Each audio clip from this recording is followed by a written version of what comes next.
His name is Henry. He's all about those classics. Dust off the old ones. And Can't be gives done, I them tell you. shine. Can't be done. He finds some goodies. And finds you some baddies. And reviews ones. Folks from forgot. His name is Henry. He's over the mustache. 1 year century reviews are here. His name is Henry. He's just with the mustache. 20th century reviews are here. 20th century reviews are here. Hello, I'm Henry R. Mockingbird, your host with the mustache. And you're probably wondering what I'm doing in another location. It's because my reviewer set is being rearranged, let's just say that. For the meantime, I'm pretty much stuck in this location. Speaking of which, last year I reviewed Meet the Deedles as part of a 90s month, where I pretty much ragged a good chunk on it and how utterly stupid, cringy, and annoying it was. Yeah, to say I didn't like it would be an understatement. But my buddy Jacob Martin apparently did a review of their follow-up film, Inspector Gadget. But Henry, if you're watching this, you need to. I'm gonna make you watch this movie, man. I'm gonna make you watch this. I am a lucky Jacob that I am not one to turn down a movie request. I got myself a copy of the movie right here. You happy? I watched the whole thing on Disney Plus.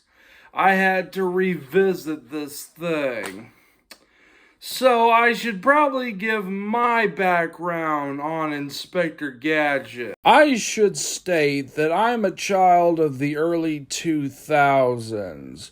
So Inspector Gadget is a show that came out way past my time. So I pretty much have no nostalgia for the show. And here's a fun fact for you. My introduction to Inspector Gadget wasn't this movie, nor the cartoon. It was Inspector Gadget 2, a film I have a ton of fond memories for, and I remember loving this movie as a kid. I don't know how it would hold up as an adult, but that's a question for another time. This isn't a review of Inspector Gadget 2. This is a review of Inspector Gadget 1. And unlike every other reviewer who has reviewed this movie as an adaptation, I will be reviewing it as its own thing. I will be making comparisons to the cartoon, as I did watch a couple episodes to prepare myself for this review. But for the most part, this review will only be a review of the movie itself, and not as a movie adaptation to the cartoon.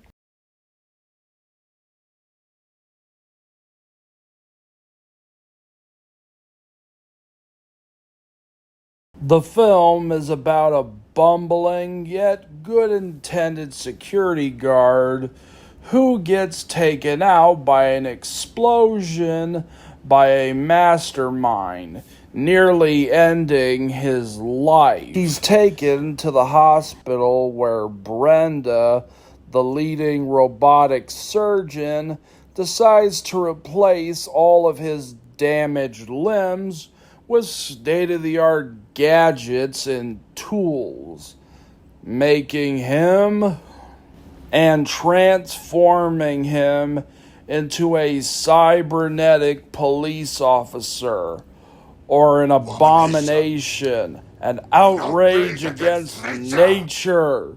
He goes from John Brown, the security guard, to Inspector Gadget.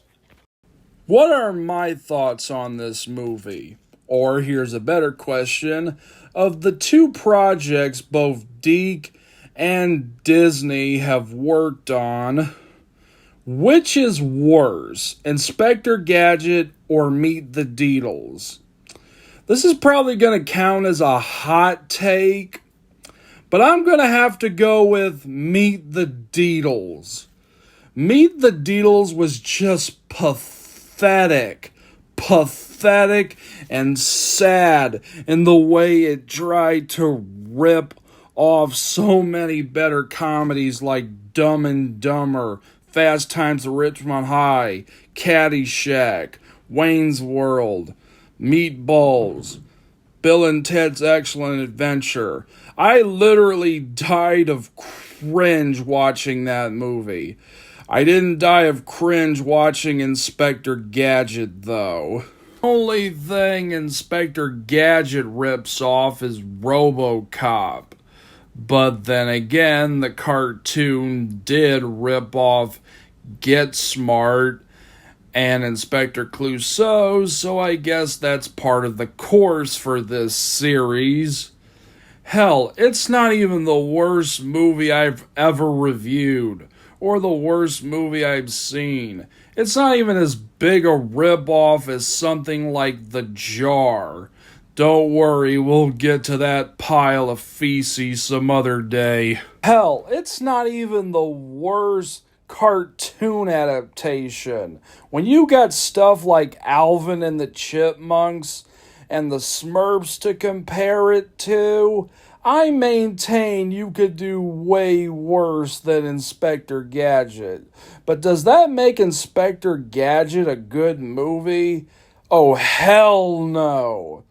This movie is still a pile of go-go garbage that needs to go screw itself. Just because it's better than Meet the Deedles, that really isn't saying much. That's like saying a regular-ass headache is better than a migraine. It still hurts. The film was directed by David Kellogg, not to be confused with The Serial. And his only other directing credit before this was Cool as Ice, starring Vanilla Ice. Go Ninja, go is right. Or should I say, go Ninja, blow. The film was going to be made by Universal, with Ivan Reitman set to produce. Chevy Chase in talks to play the role of Inspector Gadget, and with Teen Wolf writer Joseph Lauby, and with directing from the Farrelly brothers. Their first choice for Inspector Gadget would be Jim Carrey and Lindsay Lohan to play Penny, but she was too busy doing Parent Trap. All of this pretty much changed when Deke moved to Disney, and their first choice was to have Steven Spielberg on as executive producer and Martin freaking Scorsese on as director. But instead we ended up getting David Kellogg. Brandon was asked to play Inspector Gadget, but he turned it down to play George of the Jungle. Good call, Brandon. Good call. Other choices for Inspector Gadget would have been Steve Carell, Tom Hanks, Tim Allen, Mike Myers, Michael Keaton, Robin Williams, Jerry Seinfeld, and Adam Sandler.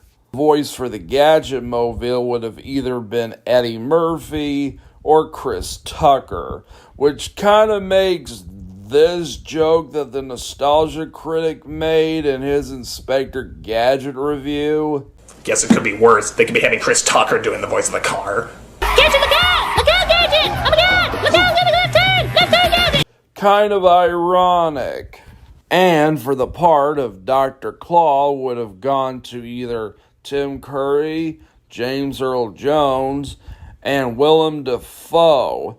And Nicholson, here's Clawy, Tommy Lee Jones, and get this, Dennis Hopper. Yeah, given what he had to go through with Meet the Deedles, I think his response went a little something like this. Boys, you never should have been doing this. Putting the production aside, the greedy House of Mouse ripped up the marketing engine and tried to market the ever-loving tar out of this movie, or should I say oil, with not only a music video, but also a tie-in for McDonald's. Several tie-ins. Head on the really an expendable grabber. Inside every $2.99 hamburger Happy Meal you buy, your kids get their own gadget based on the real Inspector Gadget from Disney's new movie. Each gadget is its own gizmo. Put them all together and they create one colossal crime fighter. Excuse me, sir. Do you have the correct time? Why, yes, then I do. Did somebody say McDonald's? I'm loving it. When the film finally came out, most kids were like, meh, which is a lot kinder than what everyone else gave it. Fans hated it, and even critics hated it. Roger Ebert literally put it on his top worst movies of 1999, and literally said that fans of the cartoon were booing at the screen when Dr. Claw revealed his face. And the film was a box office bomb, only making $134.4 million. To put that into perspective, Meet the Deedles lost $1.4 million. Film also had competition with The Haunting remake, meaning that more people would have rather have seen The Haunting remake than Inspector Gadget. If there is one thing about this movie that has held up surprisingly well, it's the effects. The effects were mostly done through a mixture of CGI, practical, and animatronics, and it is all insanely impressive, like the Matthew Broderick animatronic head that was controlled using a remote control. And for most of these animatronic heads, they would make a face mold using Matthew Broderick's actual face. They even sculpted Matthew Broderick's hand so they could make prosthetic hands whenever Inspector Gadget had things coming out of his fingers. Hell, even Dr. Claw's claw was used using a combination of a prosthetic arm and puppetry. So, Rupert Everett and Matthew Broderick had to wear prosthetic hands. And that's not the only thing that's impressive. There was also a computer put into Inspector Gadget's hat whenever his hat would say something or have hearts on it. And even the Gadget Mobile was literally a real-life remote control car operated using 8 hydraulic pumps and 800 pounds of batteries, and the car itself weighed 6,000 pounds. And for the toothpaste scene, they would use blue goo that would come from a nozzle that would go through Matthew Broderick's sleeve, and that nozzle would be attached to the ground. These effects were pretty much almost all done by Stan Winston and his team. Yes, that Stan Winston. The same Stan Winston that gave us Terminator and Terminator 2, Aliens, The Thing, Jurassic Park 2, etc. Matthew Broderick even performed a lot of his own stunts. Even the CGI in this movie has held up really well. Yeah, it's pretty dated, and you could tell it's from the late 90s, but it has a sort of Spy Kids feel to it. And plus, a lot of the CGI looks a lot better than what would come after and before. Hell, it looks better than a lot of the CGI that we have nowadays. Another positive I have with this movie is the song "I'll Be Your Everything." Not only has its own music video, but also appears at the ending credits of the film. The other positive being the Inspector Gadget theme song. Even if you are not familiar with Inspector Gadget, you're probably familiar with this theme song.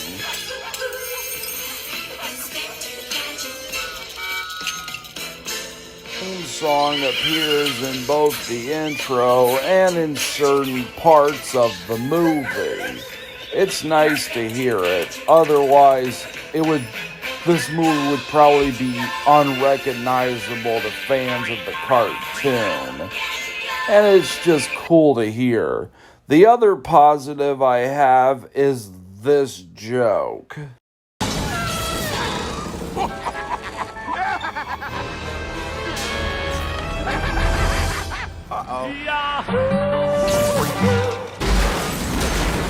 Is both the only good joke in the movie and the only joke in the movie that makes me laugh. It's so random, yet it's hilarious. And apparently a lot of people agreed with me. When I posted this in February 4th, 2019, I got a lot of people telling me just how funny this scene is.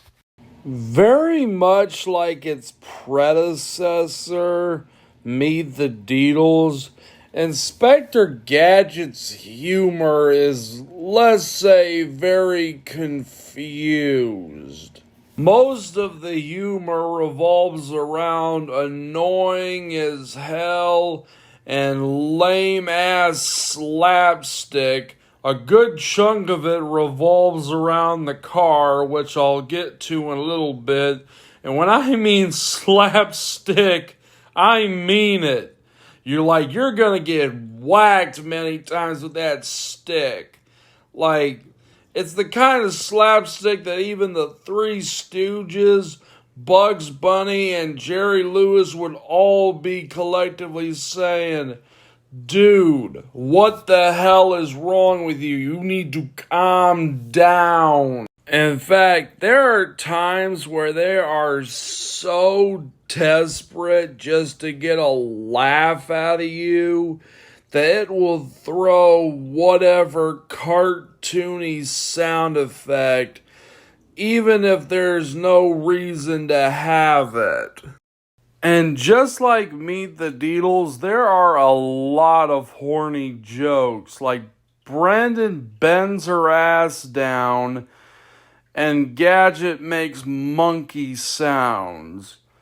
It's funny how Eternals will praise itself to hell and back for having a lovemaking scene, and yet Meet the Deedles and Inspector Gadget are two of the horniest kids' films made by two companies that are mostly known for family-friendly entertainment. It's so horny that, you know what? No. What? Screw it. I'm just gonna play this clip. I'm not even going to explain it to you. I'm just gonna show it to you.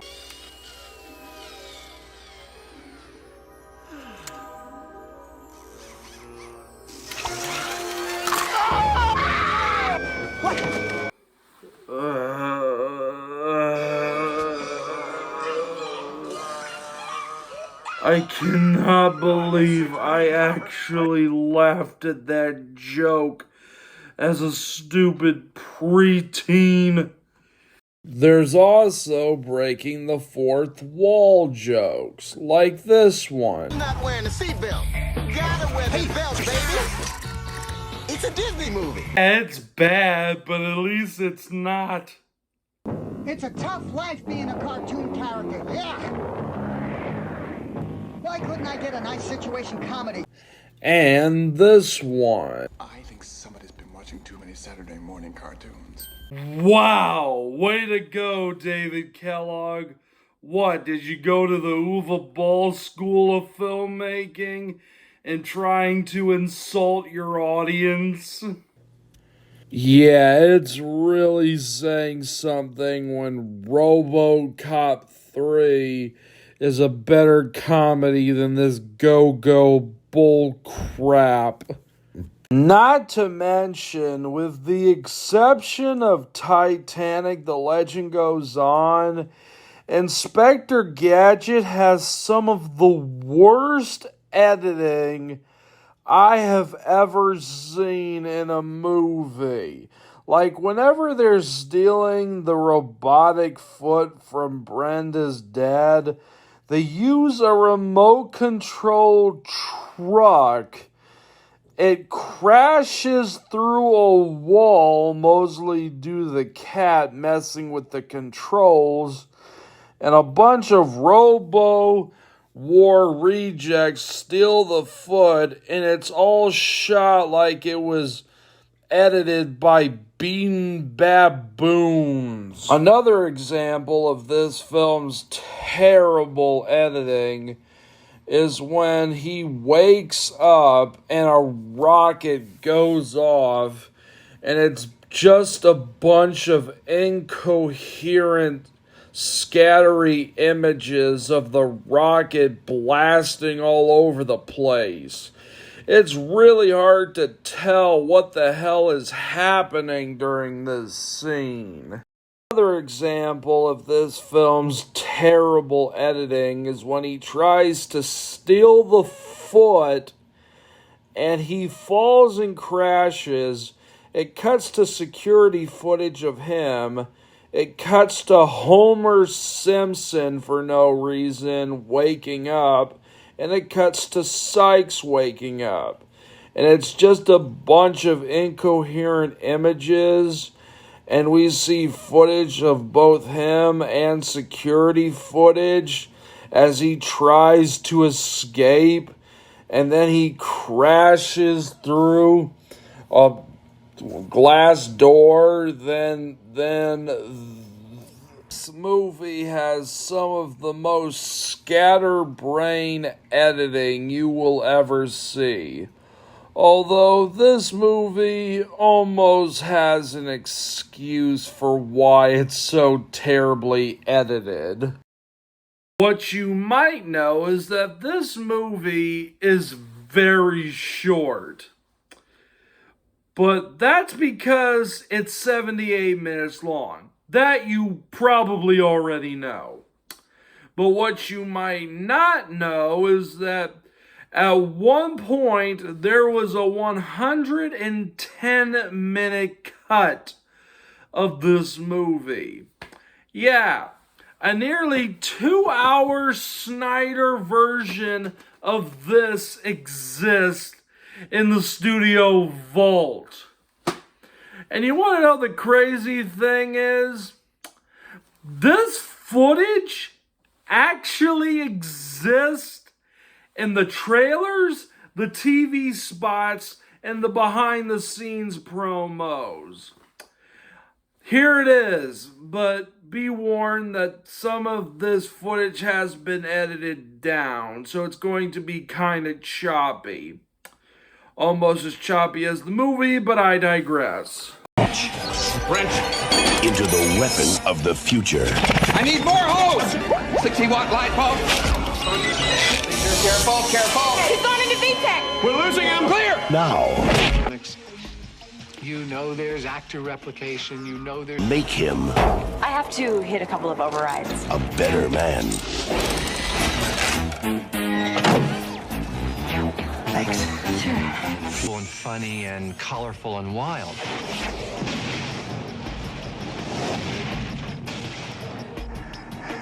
That's never happened to me before.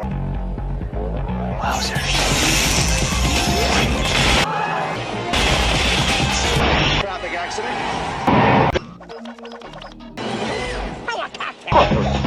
Don't you know bad robots have more fun? Never. Not only is there a poster, but there are full-on stills of some deleted scenes that never made it into the final cut. They only exist as stills. No footage of these scenes exist. Some of the deleted scenes I showed you exist in the movie via Inspector Gadget thought bubbles. It's almost like Disney knew they had a bad movie on their hands, and they tried to fix it and save it as best they can. But I think this is a case where they should have just left that footage on the cutting room floor. Rather than talk about the character of Inspector Gadget, I'm going to talk about Matthew Broderick and why he doesn't fit into this role. I don't hate Matthew Broderick like a lot of online critics. Doug Walker. I think he can be a good actor if given the right role. Take something like his best role, Ferris Bueller's Day Off. There he's a smart aleck, a wise guy, a guy always breaking the fourth wall. Or take The Producers, where he's playing the goofy straight man. Or other roles where he's playing more of an oddball goofball. Or when he plays a more innocent character like Mufasa. Here he plays Inspector Gadget more like a confused doofus. Like he doesn't know what the hell he's supposed to do. And yeah, Inspector Gadget, from what I have seen of the cartoon, could be a doofus, but he was always self-confident. Not this Inspector Gadget, though. And then there's his niece, Penny, played by Michelle Trachtenberg of Buffy the Vampire fame. And I can't say she does a bad job, because she's not that bad in the role, although that could be because they give her very little to do until the very end. Which is weird because from what little I have seen of the cartoon, Penny and Brain were kind of the heroes of the cartoon. They would do all the work and take none of the glory, leaving all the glory to Inspector Gadget. Now, I have an idea that could work, if you want to do all this origin story for Inspector Gadget, that is perfectly fine. Just have Penny doing all the investigating as a subplot. You pretty much do that towards the end, so why couldn't you just do that for the rest of the movie? I mean, good Lord forbid we have something else to cut to outside of all this Inspector Gadget go-go shenanigan shtick. There's Brenda, the robotic surgeon who created Inspector Gadget. And it's really hard to take her seriously when she can make a man out of monkey wrenches and toothpaste, yet she falls for the villain's plan and even gets captured like a damsel in distress. And then there's Inspector Gadget's evil clone, Robo Gadget. And oh my god, what the hell is this thing? Is this supposed to be an evil Gadget or a reject from RoboCop 2? What's with the shiny teeth that would make Willy Wonka from Charlie and the Chocolate Factory jealous? Who invented this thing? Dr. Insano or Dr. Wily? Oh, I take that back. There's a tarantula in him, so he was obviously created by Dr. Smith the Spider. Spiders! A giant legion of spiders! I'm a bit torn on Evil Gadget. Now, on the one hand, I like how he goes messing around with people. On the other hand, he's kind of annoying. But at least he's not the most annoying character in the movie. But it's kind of hard to take him seriously as a threat when he pulls a Matrix Reloaded and even terrorizes the police station, jumps out the window, and goes on a rampage Godzilla style. And speaking of Godzilla, there's this joke where a Japanese man says, "This is why I left Tokyo." Thank you for reminding me I could be watching The Lost World Jurassic Park. Or hell, a Godzilla movie. Hell, I'll take Godzilla 98 at this point. Just when you think a fight between good Gadget and evil Gadget could be kind of cool, nope, it's just a series of slapstick after slapstick after slapstick after lame-ass slapstick after slapstick, and then there's Robo Brenda, who for some reason is dressed like a prostitute and a dominatrix at the same time. And she too was annoying as hell, but not as annoying as the Gadget Mobile. He is hands down the most annoying character in the movie. You know how I said most of this movie revolves around its comedy being nothing but noise and slapstick? Well, a good chunk of that is on this character.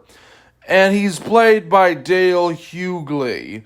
And all he does is just comedy babbling. That's all he does. He doesn't ad-lib. He babbles his comedy. Talk about my fifth positive and the best character in the movie, Dr. Claw, played by Prince Charming himself, Rupert Everett.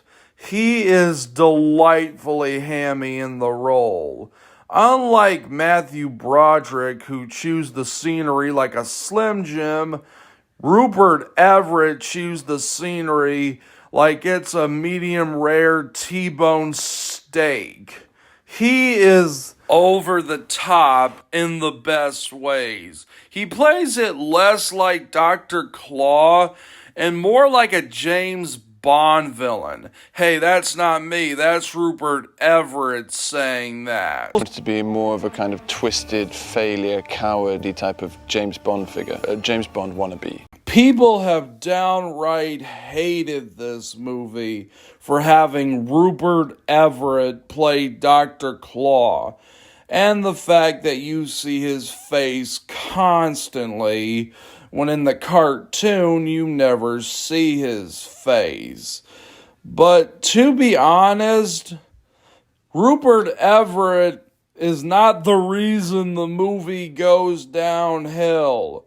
The reason the movie goes downhill is because it has a fundamentally flawed script that relies on slapstick humor that is so juvenile.